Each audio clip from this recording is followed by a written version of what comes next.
When a limited company in the UK enters a formal insolvency procedure like liquidation, sometimes the business is sold to another party and the employees are transferred over under what's called TUPE law. But more often than not, sadly, they're actually made redundant by the existing company. There is a silver lining because there's an arm of the government known as the Insolvency Service, which we also know as the Redundancy Payments Office, or RPO, which employees can make claims to for most, if not all, of the monies that are owed to them. This doesn't apply to subcontractors, unfortunately, it's for employees only. So, what can you claim for? Let's have a quick look.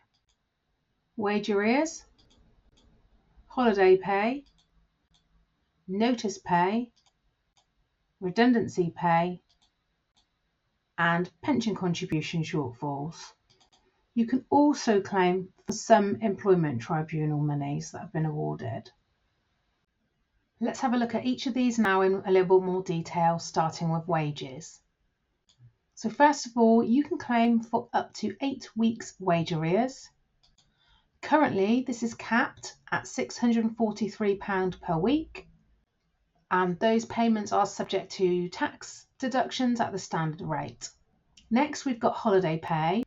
You're only paid for holidays you took or accrued in the last 12 months prior to the company becoming insolvent.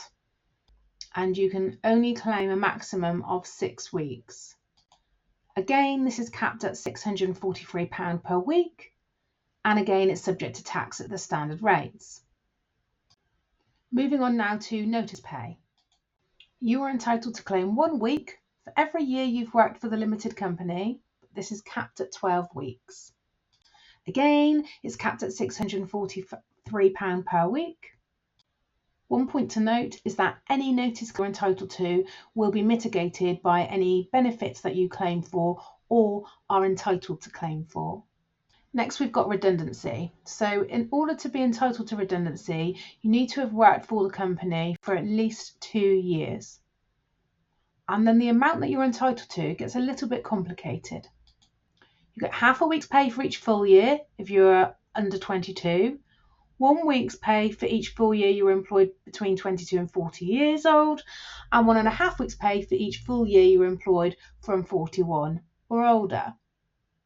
This is capped at 20 years. It's also capped at £643 per week. And how you make this claim is online. So here is an example. I've just put in some fake figures just so you can get an understanding of how you'd put your claim in.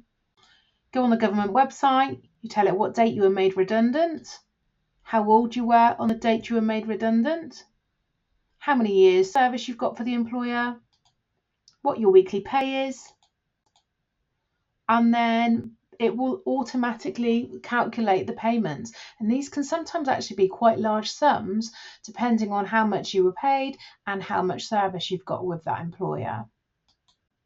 And a very important note that redundancy pay is tax-free. Moving on now to pension contribution shortfalls. These are capped at only 12 months worth of pension contribution shortfalls. And I'm afraid they're paid direct into your pension. So this is the checklist of everything that you're going to need in order to make a claim. First of all, you're going to need the case reference number, known as a CN number. The liquidator will be able to provide you with this, but please note, we don't receive that number from the RPO until the company has officially entered liquidation, and even then it will take us a few days to get that number from the RPO. Next, you're going to need your national insurance number. You're going to need an email address. You're going to need your bank or building society details to get the money, the key point. You're going to need to know the date you became redundant, so that should be found on your official letter of redundancy. Employment details, including the date you were employed, how much you were paid, any money you're owed by your employer, the number of holiday days you're entitled to and holiday days you've taken, and copies of any relevant letters in relation to an employment tribunal. And take care, lastly, if you owe any money to your employer, they're not going to pay out your claim. In addition to all the different types of claims I've just run through, you can also potentially claim if you think you've been treated unlawfully via an employment tribunal. Unlawful treatment can include unfair dismissal, discrimination, breach of contract, unauthorised deductions from your pay, and also a protective award can be awarded if more than 20 employees were made redundant and they weren't given adequate consultation. On average, it will take the RPO 6 weeks to process your claim and send you the money. So obviously there can be quite a delay. That's quite a long time to have to wait. And you might have been made redundant a few weeks before the company's entered liquidation. So you could actually be waiting several months before you get paid. Directors are also entitled to claim if they were also employees of the company. However, they have a lot of extra hurdles to get through in order to be able to satisfy the RPO that they've got a valid claim. This has got more complicated lately. See my separate video on that for more information.